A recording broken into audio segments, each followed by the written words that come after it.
नमस्कार सर्वांना. आषाढी एकादशीच्या मनापासून शुभेच्छा.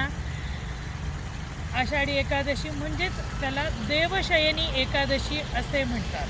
म्हणजेच भगवान श्रीहरी विष्णू 4 महिन्यांसाठी शेषशय्येवरती विश्रांतीला क्षीरसागरामध्ये जातात आणि नंतर ह्या पुढे 4 महिन्यांमध्ये ही 4 महिन्याची धुरा वेगवेगळी देवता सांभाळतात. म्हणजेच याच्यानंतर लगेचच सुरू होतो श्रावण महिना, जो शंकराचा महिना म्हणून मानला जातो. त्यानंतर कार्यरत होतात गणपती बाप्पा, त्यांच्याकडे 15 दिवस आहेत. नंतर पुन्हा पितृपंधरवडा येतो.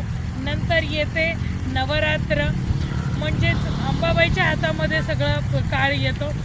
म्हणजेच विष्णू पालनहार आहेत, पण त्यांची ही ड्युटी हे बाकीचे सगळेजण सांभाळून घेतात आणि त्यांना विश्रांती देतात.